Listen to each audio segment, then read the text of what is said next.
Hello hi അസ്സലാമു അലൈക്കും. എന്തൊക്കെയുണ്ട് കൂട്ടുകാരെ, എല്ലാവർക്കും സുഖമല്ലേ? അപ്പോൾ ഇന്ന് ഒരു പ്രത്യേകതയുള്ള ദിവസമാണ്. ഇന്നെൻ്റെ ചെറിയ മോൻ്റെ ബർത്ത്ഡേ ആണ്. അപ്പോൾ ഇന്ന് രാവിലെ തന്നെ ഞാൻ പത്തിരിയും കോളിഫ്ലവർ പൊരിച്ചത് ഉണ്ടാക്കാമെന്ന് വിചാരിച്ചതാണ്. അപ്പോൾ കോളിഫ്ലവർ ഞാൻ തലേന്ന് തന്നെ വെള്ളത്തിലിട്ട് വെച്ചിരുന്നു. തലേന്ന് കോളിഫ്ലവർ ഇതുപോലെ അടർത്തിയിട്ടിട്ട് വെള്ളവും അതിൽ വെള്ളത്തിൽ കുറച്ച് സുർക്കയും ഒഴിച്ചിട്ടുണ്ട്, കുറച്ച് ഉപ്പും ഇട്ട് കൊടുത്തിട്ടുണ്ട്, എന്നിട്ട് വെച്ചതാണ്. അപ്പോൾ രാവിലത്തേക്ക് നമുക്ക് നല്ലോണം വൃത്തിയായി കിട്ടും. അപ്പോൾ ഞാൻ ഇത് വീണ്ടും നല്ലോണം കഴുകി എടുത്തതാണ്, എന്നിട്ട് അരിപ്പയിൽ ഊറ്റിയതാണ്. അപ്പോൾ ഇതിനെ എനിക്ക് ചെറിയ സൈസിൽ മുറിച്ചെടുക്കണം. പൊരിക്കാൻ വേണ്ടിയിട്ട് ചെറിയ സൈസിൽ മുറിച്ചെടുക്കുന്നതാണ് നല്ലത്.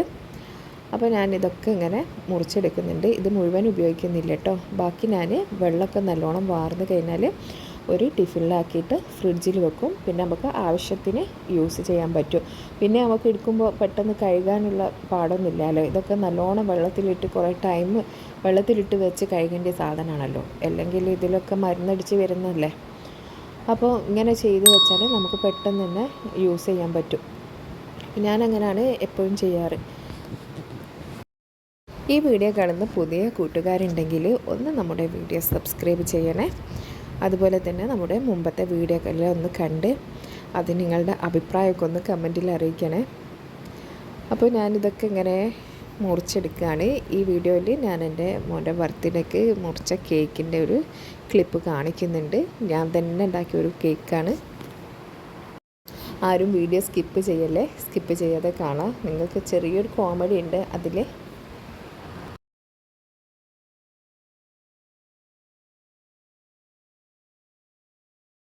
അപ്പോൾ ഞാനിതിന്ന് ഇത്ര മാത്രമേ എടുത്തിട്ടുള്ളൂ കേട്ടോ. ബാക്കി ഞാൻ ടിഫിനിലാക്കിയിട്ട് ഫ്രിഡ്ജിൽ വെക്കാൻ പോവുകയാണ്.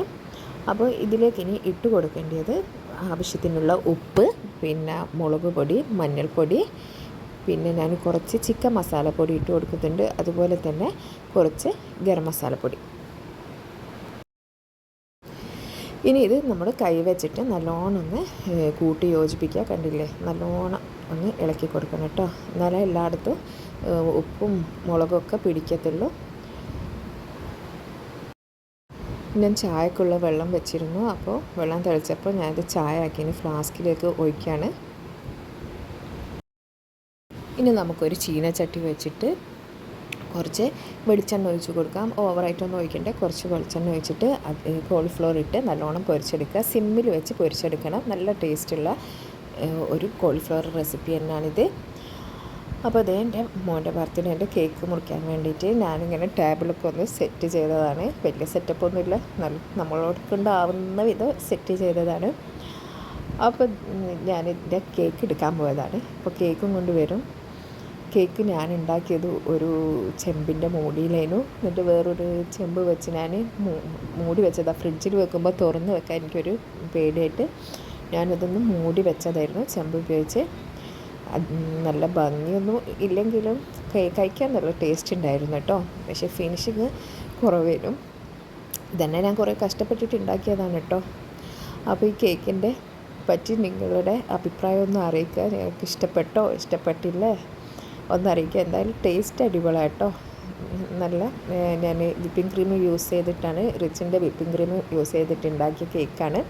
ഇതിൻ്റെ ഉള്ളിൽ ചോക്ലേറ്റ് കേക്കും പിന്നെ വാനില കേക്കാണ് വെച്ചത്. രണ്ടും കൂടി ലെയറാക്കി വെച്ചതാട്ടോ. ഓരോ ലെയറാക്കി വെച്ച് കൊടുത്തതാണ്. നല്ല മുറിച്ചപ്പോൾ നല്ല സ്ട്രക്ചറൊക്കെ ഉണ്ടായിരുന്നു. ഞാനിതിൻ്റെ ഫോട്ടോ ഒന്നിൻ്റെ കൂടെ വെക്കാം കേട്ടോ.